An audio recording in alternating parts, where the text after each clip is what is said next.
I don't think I'm alone in my house. What you're about to hear was never supposed to be released. This call lasted 2 minutes and 17 seconds. No names, no official report, and parts of it were removed before the public ever heard it. But someone saved the original. And tonight, we're going to play it. It started like any other emergency call. A quiet night, a normal home, until something changed. The caller whispers, "I heard something downstairs." The operator responds calmly, trying to keep control. But listen closely, because this is where everything begins to fall apart. "I think someone's in my house." 911 operator, "Stay on the line. Are you in a safe place?" Caller, "I locked my door, but I can hear footsteps." 911 operator, "Officers are on the way. Do not leave your room." They just stopped. Why did they stop? This is where the official recording cuts, but the original file doesn't. And what happens next was never meant to be heard. They're right outside my door. Did you hear that? 911 operator, "Yes." Stay quiet. That's not knocking. That's coming from inside the room. At this point, the operator tries to keep the caller calm, but something is wrong. Because according to dispatch logs, no units were ever sent. No officers. No report. No follow-up. It's as if the call never existed. "It's behind me." Caller screaming. The line went dead. No trace of the caller was ever found. No address linked to the call. And the audio? It was buried, classified, hidden, until now. So the question is, if no one answered that call, then who was the operator talking to? Long silence. And more importantly, who was in the room? If this story gave you chills, you're not ready for what's coming next. Subscribe now, because some calls should never be answered.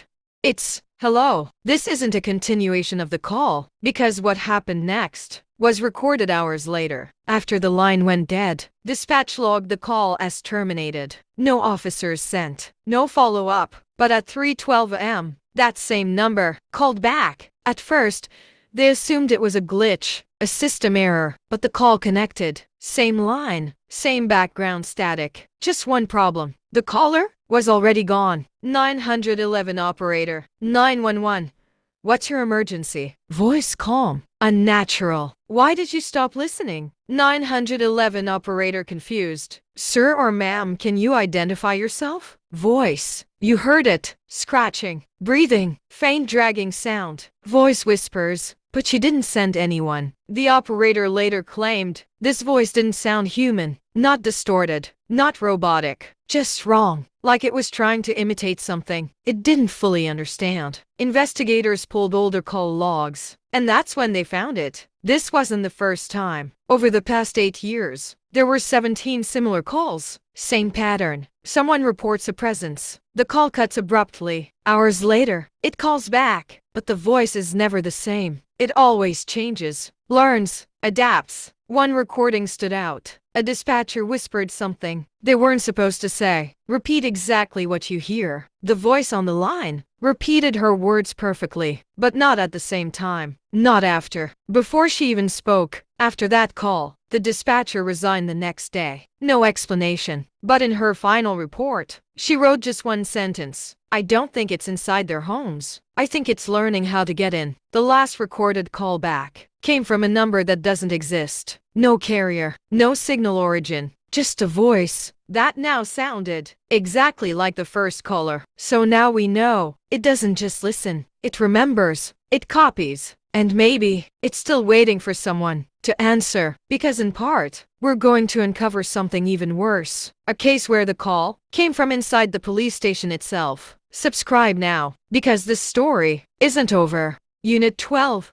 Do you copy? Then, a voice responds, "Why aren't you answering?" That call came from inside the police station. After the second call, after the pattern was discovered, they tried to shut it down, archived the files, restricted access, buried everything, but they couldn't stop what was already inside the system. At 2:47 a.m., a dispatcher inside the station received a direct internal call. No external line, no incoming number, just a blinking light on a desk phone that shouldn't ring. Internal line. "Who is this?" You hear it too now, don't you? This line isn't active. Identify yourself. You didn't send anyone. Who is walking behind me? Security footage from that night was reviewed. What they saw didn't make sense. The dispatcher was alone. No one entered, no one left. But at exactly 2:49 a.m., she slowly turned, as if something had just spoken, right behind her. The audio continues. I can hear it breathing. That's because I'm not on the phone anymore. At that exact moment, every phone in the station rang, all at once. Different lines, different desks, same voice, repeating one phrase. Why didn't you send anyone? Investigators tried to trace the calls, but every signal looped back to the same source. The original emergency call, the one that was never supposed to exist. It wasn't just a recording. It wasn't just replaying. It was spreading. The last piece of footage shows the dispatcher slowly picking up one of the ringing phones. She puts it to her ear, and her voice changes. Perfectly calm, perfectly still. She says, 911, what's your emergency? Then she smiles. The report was sealed. The station was cleared. Every file deleted. But one question remains. If it can learn voices, enter calls, and move without being seen, then how many times has it already been answered?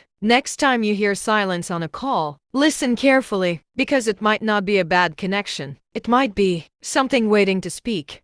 They told me to forget what I saw, but if you're hearing this, it means they failed. Tonight, we're opening files that were never meant to exist. After the incident inside the station, everything was locked down. Dispatch logs erased. Security footage corrupted. Official statement? Technical malfunction. But someone copied the files before they disappeared. A former investigator came forward. No name, no face, just a voice recording, and a folder labeled, "Do not reopen." Inside it were 17 case files. Each case followed the same pattern. A late-night emergency call, a voice reporting something inside. The line cuts unexpectedly. And then, hours later, the call back. But here's what was never released. In 9 of those cases, multiple voices were heard on the line. Not background noise, not interference. Copies. One file stood out. Case number 12. A family of 4. All reported missing overnight. No signs of struggle. No forced entry. Just one thing left behind. Every phone in the house still connected to an active call. Investigators reviewed the audio. At first,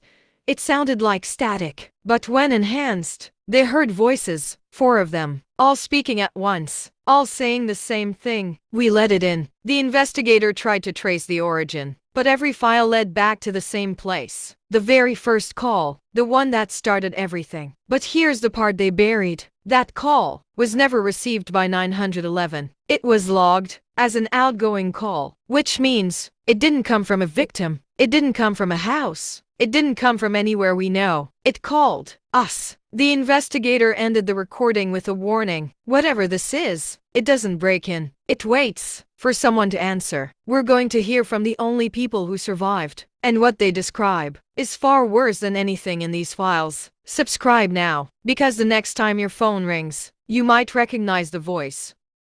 Hey, it's me.